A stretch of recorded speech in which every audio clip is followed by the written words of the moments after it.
It's over, Panthers fan. The season is over, finally. So you can look forward to an off-season of a coaching search and a general manager search. Unfortunately, there will be no owner search. That is the die is cast there. David Tepper, buyer beware. By the way, for the coach that comes in, as we bring in Will Brinson, senior NFL writer, CBSSports.com. Jim Harbaugh, the next one, right? He's next to Carolina. Kidding. I know. You think Jim Harbaugh would work for David Tepper? Yeah, I mean, I don't know which one would be less simpatico, Jim Harbaugh, David Tepper, or Bill Belichick and David Tepper. I mean, look, if Tepper just wants a middle-aged, like, Caucasian with several like extra chins to tell him yes on all the transactions he wants, I'll do it for a couple $1 million a year. I mean, I mean, dude, pop, you can walk around downtown Charlotte and find like one of those every 30 feet. But think about this though. Think about David Tepper's mindset if he was not interested. I'm just going to use Harbaugh here. Forget about Belichick.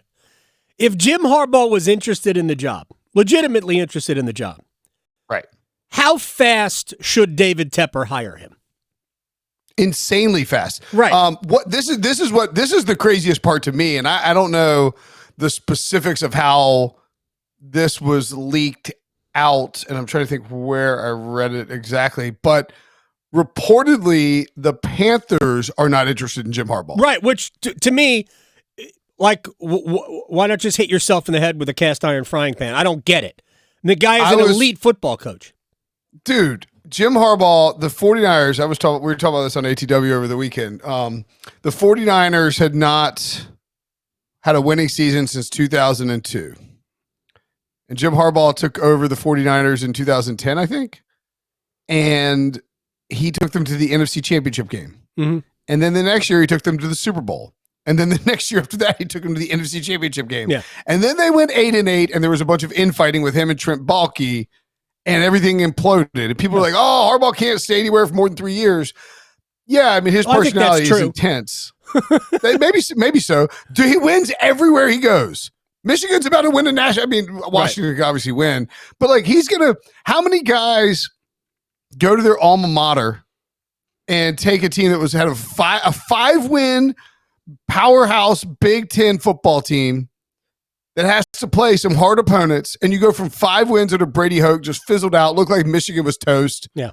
And Harbaugh wins 10 games immediately the next year, and just all of a sudden he's scoop slammed Ryan Day on his face. He's dominating this rivalry with Ohio State. He's going to the playoff every year. He's winning Big Ten titles, and he's on the verge of winning a national championship. Like, how on earth could you look at this guy's resume and think, I don't want him to coach my football team? I think it was my buddy Blaine said he'd have Bryce Young and the Panthers in the playoffs in 2 years. Yeah, I'm like, I don't know if you can overcome their personnel that quickly, but he's an elite football coach. Every single place he has been. University of San Diego, they won. Stanford, like the Stanford Cardinal that became a staple in BCS football, right? This is before the college football playoff. Like the Stanford Cardinal were like a staple, dominant Pac-12 team under Jim Harbaugh. He left David Shaw. He went 12-1 and won the Orange Bowl at Stanford. Yeah. Christian McCaffrey. With a bunch of nerds. Yeah, it was incredible what they did. Then he goes to the 49ers, wins there, goes to Michigan. Now, it shouldn't be that hard to turn Michigan around. You should have to really screw Michigan up to not be a national factor. But it wasn't as easy as all of that to get it back going. He's lost 3 games in the last 3 years. Yeah, so... his record with the 49ers was 44-19-1. That is a 69% winning percentage. In the NFL, they're very nice. It's real nice. He went 5-3 in the playoffs. Yeah. And his losses were a wild finish to the NFC Championship game his first year against the Giants. Right. a last-second miss in the Super Bowl in a crazy comeback against his brother. And Joe Flacco, who blacked out, and when somehow Joe Flacco is still playing. And then the Seahawks NFC Championship game, his first 3 years, he takes over the Niners and just goes to the NFC Championship game 3 straight years. And it's not like he took over San Diego, the Toreros, went 7-4, and then the second year 11-1, third year 11-1. Takes over Stanford and has them at 8 wins and 6 Pac-12 wins, or Pac-10 wins, I guess, at the time, or whatever the hell it was, within 3 years, and 12-1 in his fourth year. Jumps to San Francisco 13-11, 12-8. Jumps to Michigan 10-10, 8-10, 9, and obviously had the 2020 season with 2, 12, 13, 14. This dude just wins. Yeah. He's an incredible head coach. So let me just get back to the NFL, and then we'll get to what we saw on the field yesterday.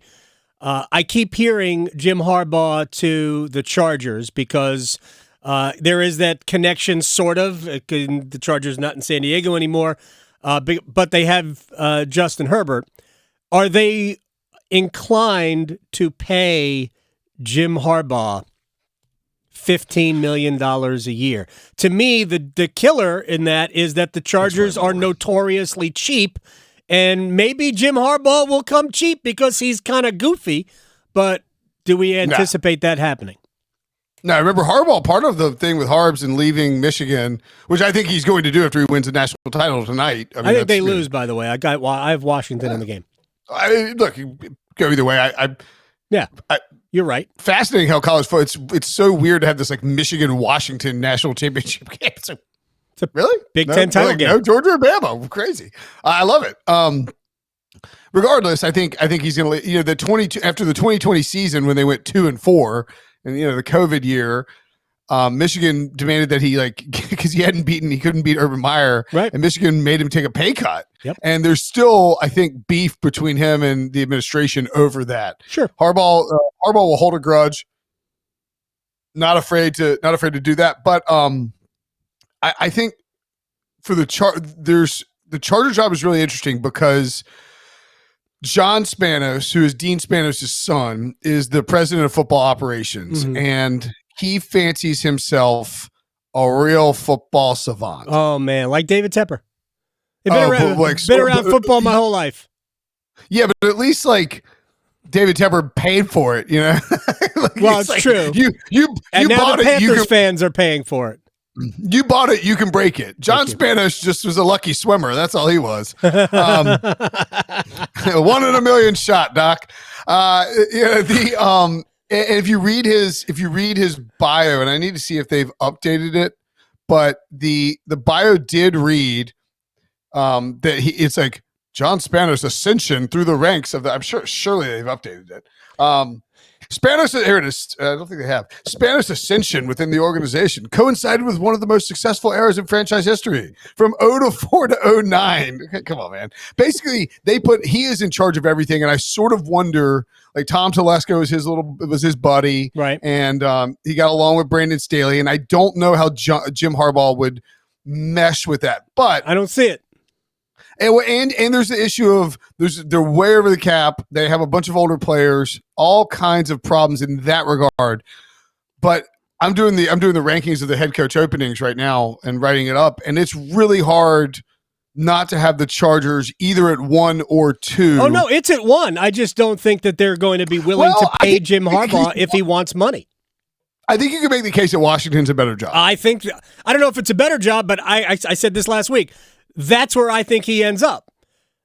Well, the thing with Washington is you have Josh Harris, who's a new owner and appears to have a better process than other recent new owners, David Tepper.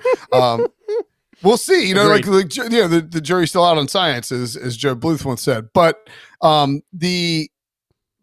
you have this owner who's going to be patient, who's taking this different avenue. You bring in Bob Myers from the NBA side of thing. You bring in our pal Rick Spielman to sort of advise in a different. They're casting a wide net. They seem to be doing an earnest job in this. They're not like, I'm gonna get Matt Rule or else, right. like flying in a helicopter to Waco, Texas.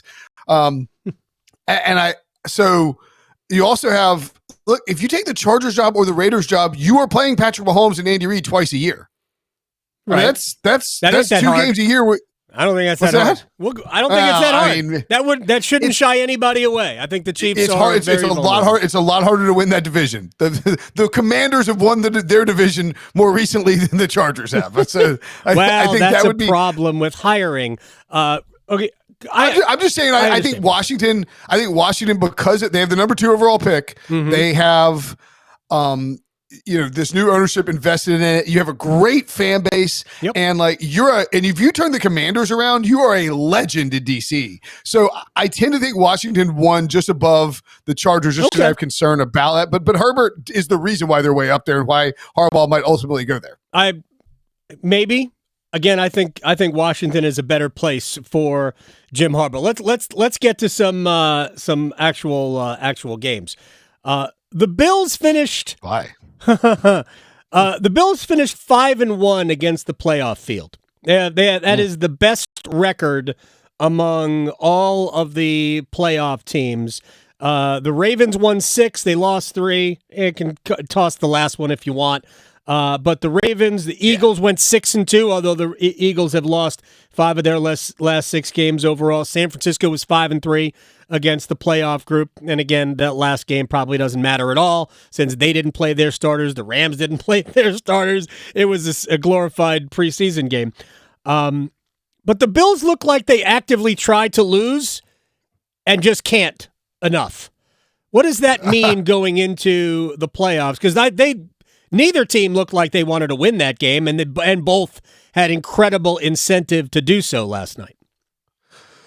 Actually, Miami should have played for a tie, because then they would have gotten, if the game had ended in a tie, Miami would get the Steelers in Miami, and Buffalo would have to go to Kansas City on Peacock on Saturday night. Which, by the way, in 10-degree weather, all you sons out there and I guess I'm borderline on the edge of this, but we're all the kids out there, right, who have dads who have technologically incapable fathers, right? Whether in the range of 35 to 75, 85, whatever it is, go ahead and text your dad, text your mom, text whoever loves football in your family, and say, Saturday night, when you can't find the game, it will be on this thing called Peacock. You need to download it if you want to watch Chiefs and Steelers, but you may not, because it's Saturday night. Go enjoy your Saturday night.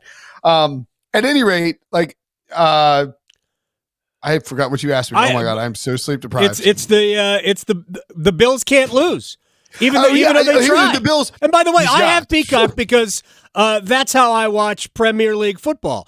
So I am all in. We've got Peacock. We got Peacock on every device in our house, so we're all set. And of course, I'm sure you watch Love Island and all that. I don't watch Love Island. We watch a lot of Chicago Fire in our house.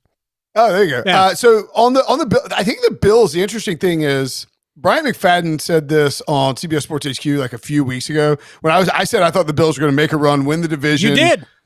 You said it on this show. I've been saying that for weeks. And I mocked you at the time. Absolutely. At the time.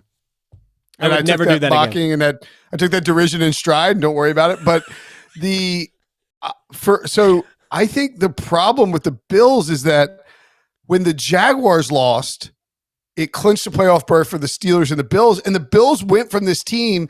Brian McFadden said they were in playoff mode starting like week 12. This happened with the Steelers in 2005. Their backs were up against the wall. They had to flip on playoff mode way earlier than you would anticipate doing. And I think the Bills kind of found out they clinched. Like playing that night was the worst thing for the Bills because they played like a team that was like, we're good again. Yeah, we made it. You know? And I think they need to get that edge back. I think we probably got a little regression to the mean in terms of their success. Early on in the year, their offense actually took a step back, even though everyone thinks it's been better. Their offense has been Josh Allen making plays when needed, and the defense actually has been great. Defense has been really, really good. Sean McDermott's done a great job coaching up the defense. Look, the Bills are as dangerous as anybody in the entire field. The team you don't want to play because if Josh Allen gets on one, he's going to destroy you. But Josh Allen can also, it's a classic Josh Allen giveth, Josh Allen taketh away, or Josh Allen taketh, Josh Allen giveth away, I guess. Yeah. Because some of those picks, they're fadeaway jumper. I've got the arm talent to throw this off my back foot over a defender and in between another defender. It's stuff that can really burn you in the playoffs. And so I'm very curious to see how they respond. I think they'll destroy the Steelers on CBS on Saturday. That gave the biggest spread on the board, 10 points there. Oh, is it up to 10? The first thing I saw was 7.5. Yeah, it shot up to. It was up to 10 by like midnight. Yeah, it was up to 10 before Arthur Smith got fired. The TJ Watt injury is everything. The Steelers, I think, are 1-10 without TJ Watt. The TJ Watt injury is everything. So. It's bad. It's bad. Yeah. So I think Buffalo rolls them, and then I'm trying to think with the Miami, Kansas City, Houston, Cleveland. I'm just trying to think with their path because so it's more likely that they will play Miami or Kansas City, Cleveland. Well, no, because it reseeds. Right, it reseeds. So if Miami wins, then they'll get the winner of Cleveland, Houston. Yes, but do you think Miami, who can't beat anybody right now, is going to Kansas City to win in 10-degree weather? I do not. Yeah, I don't either. And I don't think the Chiefs are all that right now. No, but I mean, like the problem is like the things the Dolphins have started doing well down the stretch, which is like play good defense. I don't know how this is going to apply to them because they have Jalen Ramsey who's been locking people down. Xavier Howard's hurt.